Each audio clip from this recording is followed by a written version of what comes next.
अस्सलाम वालेकुम व्यूअर्स, मैं हूं मोहम्मद अनस हमज़ा और आप देख रहे हैं यूट्यूब चैनल केमिस्ट्री टॉक। अगर आप हमारे चैनल पर न्यू आए हैं तो चैनल को सब्सक्राइब और बेल आइकन पर क्लिक करना ना भूलिएगा ताकि हमारे चैनल की हर अपडेट आपको मिलती रहे।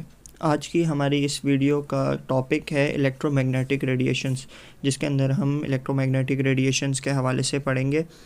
तो सबसे पहले हम एनालाइट को डिस्कस करेंगे कि एनालाइट क्या होता है, फिर उसके बाद हम मैट्रिक्स को डिस्कस करेंगे, मैट्रिक्स की डेफिनेशन को गो थ्रू करेंगे। उसके बाद हम मेन इलेक्ट्रोमैग्नेटिक रेडिएशंस को डिस्कस करेंगे कि कौन कौन सी होती हैं, किस तरह की होती हैं, और फिर at the and different ranges of EMR को डिस्कस करेंगे।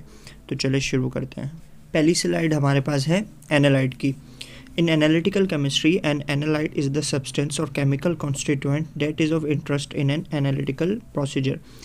तो एनालिटिकल केमिस्ट्री के अंदर हर वो चीज़ एनालाइट कहलाती है जो कि हमारे इंटरेस्ट के अंदर होती है, यानी हर वो प्रोडक्ट कह लें या केमिकल कह लें कि यानी सब्सटेंस कह लें जो जिस पे हमारी एनालिसिस परफॉर्म हो रही हो, जिस पर हमारा मेन फोकस हो, वो कहलाता है हमारा analyte.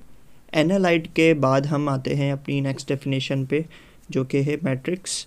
The matrix refers to all the components of a sample except for the analyte you are interested in. अब आपके पास फॉर एग्जांपल कोई भी एक सैंपल आया जिसके ऊपर आपको टेस्टिंग करनी है, तो आपसे कहा गया है फॉर एग्जांपल आपके पास जो है ना 1 ग्लास ऑफ अननोन सैंपल आता है और आपसे कहा जाता है कि इसके अंदर जो हमारा एनालाइट है वो सक्रोस है, आपको जो है सक्रोस पर टेस्टिंग करनी है। तो उस सैंपल के अंदर, उस 1 ग्लास ऑफ सैंपल के अंदर जो सक्रोस होगा वो हमारा एनालाइट होगा, और सक्रोस के अलावा जितने भी कंपाउंड्स उसके अंदर मौजूद होंगे वो तमाम हमारे मैट्रिक्स कहलाएंगे। यानी एनालाइट जो कि आपका फोकस होता है, जिस पे आपकी एनालिसिस हो रही होती है, उसके अलावा सैंपल्स में जितनी भी चीज़ें मौजूद होती हैं वो तमाम हमारी कहलाती हैं मैट्रिक्स। एनालाइट और मैट्रिक्स की डेफिनेशन के बाद हम आते हैं अपने मेन टॉपिक पर, इलेक्ट्रोमैग्नेटिक रेडिएशंस के ऊपर। तो it's essentially a form of energy that travels through space in the form of waves. Electromagnetic radiations basically form of energy है जो कि स्पेस के थ्रू जो है ना वेव्स की फॉर्म में ट्रैवल करती हैं। तो अब ये कौन कौन सी होती है हम नेक्स्ट स्लाइड में देखेंगे। मेन इलेक्ट्रोमैग्नेटिक रेडिएशंस को डिस्कस करने से पहले हम एक थ्योरी जो है आइंस्टाइन ने जो पेश की थी उसको हम देख लेते हैं। आइंस्टाइन ने जो है ना एक एक्सपेरिमेंट परफॉर्म किया था, फोटो इलेक्ट्रिक इफेक्ट, और उन्होंने अपनी थ्योरी में बताया था कि जो हमारी लाइट होती है उसकी डुअल नेचर होती है, यानी वो वेव फॉर्म में भी ट्रैवल करती है और उसकी जो है पार्टिकल नेचर भी होती है। सबसे पहले जो है क्लासिकल मैकेनिक्स में लाइट को जो है एज अ वेव कंसिडर किया जाता था, but with the passage of time scientist को पता लगा कि लाइट की जो है डुअल नेचर होती है, यानी वो एज अ वेव भी बिहेव करती हैं और एज अ पार्टिकल भी बिहेव करती हैं। तो Einstein's photo electric effect explanation provided a definitive experimental basis for considering light as both a wave and a particle photon.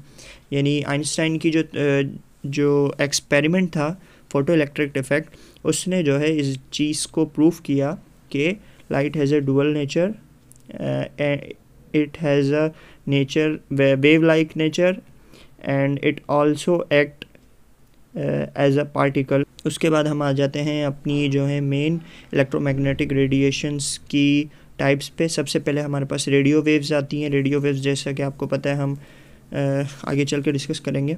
Radio waves, microwaves, infrared rays, visible light, ultraviolet, X rays, gamma rays, ये तमाम जितनी भी हमारे पास electromagnetic radiations है, इन सब की कुछ ना कुछ रेंजेस होती हैं और वो उन्हीं स्पेसिफिकली रेंजेस के अंदर ही हम डिटेक्ट कर सकते हैं।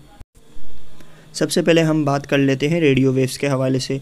तो रेडियो वेव्स जैसे नाम से ही पता लग रहा है कि वो वाली वेव्स जो हमारी रेडियो में यूज़ की जाती हैं। जो रेडियो वेव्स होती हैं ये सबसे ज़्यादा लॉन्गेस्ट वेवलेंथ की होती है। ये इनकी जो रेंज होती है वो 1 किलोमीटर टू 1 मिलीमीटर होती है, और ये वेव्स जो है रेडियो में यूज़ की जाती हैं, रेडियो फ्रीक्वेंसी जैसे आपने सुना होगा।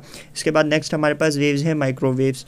माइक्रोवेव्स की जो रेंज होती है वो होती है 1 मिलीमीटर टू 0.1 मिलीमीटर वेवलेंथ, और ये हमारी जो है यूजुअली जो है फूड को गर्म करने के लिए यानी माइक्रोवेव के अंदर जो है हमारी माइक्रोवेव्स यूज़ की जाती है ओवन के अंदर। इसके बाद हमारे पास आता है इंफ्रारेड IR रेज। ठीक है। ये IR रीजन में एग्जिस्ट करती हैं। इनकी जो रेंज होती है वो होती है 0.1 मिलीमीटर टू 740 नैनोमीटर वेवलेंथ। फिर उसके बाद हमारे पास आता है विजिबल रीजन। विजिबल रीजन ये तमाम अच्छा IR जो है इंफ्रारेड जो रेज़ होती हैं वो हमारी लाई कर रही होती हैं IR रीजन में, और ये हम यूज़ करते हैं IR स्पेक्ट्रोस्कोपी के अंदर, जहाँ पर हम जो है डिफरेंट कंपाउंड्स के फंक्शनल ग्रुप के बारे में मालूमात हासिल करते हैं IR रेज़ के थ्रू।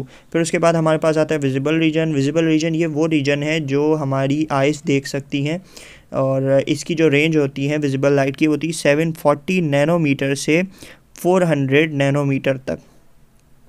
इस वेवलेंथ की जितनी भी वेव्स होंगी वो तमाम वेव्स कहलाएंगी विजिबल लाइट की, और ये वेव्स जो हैं हम अपनी नॉर्मल डेली लाइफ में देख सकते हैं। इसके बाद आती है UV rays, ultraviolet rays. Ultraviolet rays की जो रेंज है हमारे पास वो है 400 नैनोमीटर से 10 नैनोमीटर तक। ये रेंज है अल्ट्रावायलेट की रेंज, अल्ट्रा UV रेस की। और फिर उसके बाद हमारे पास आती है एक्स रेस की जो हमारे पास रेंज है वो है 10 नैनोमीटर से 0.1 नैनोमीटर तक। और एक्स रेस जो हैं हमारी जो एक्सरे मशीन्स होती हैं उनमें नॉर्मली यूज़ की जाती है कैंसर को ठीक करने के लिए। और ये हमारी जो एक्स रेज़ हैं हमारी बोन से पास नहीं हो पाती हैं, बट हमारे फ्लैश से पास हो जाती हैं। एक्स रेज़ के बाद जो है सबसे ख़तरनाक रेज़ हैं यानी हाईली पेनेट्रेटिंग रेज़, वो है गैमा रेज़। गैमा रेज़ की जो रेंज है वो 0.1 नैनोमीटर से भी कम होती है, यानी इतनी कम वेवलेंथ की वजह से ही इसकी जो फ्रीक्वेंसी होती है वो सबसे ज़्यादा होती है, और ये हमारी बोन से भी आर पार हो जाती हैं, इवन के जो वॉल्स होती हैं उससे भी आर पार हो जाती हैं। तो इसी के साथ हमारी वीडियो का अख्ताम होता है। मिलते हैं अब आपसे अपनी नेक्स्ट वीडियो में, तब तक अपना ख्याल रखिएगा। अल्लाह हाफिज़।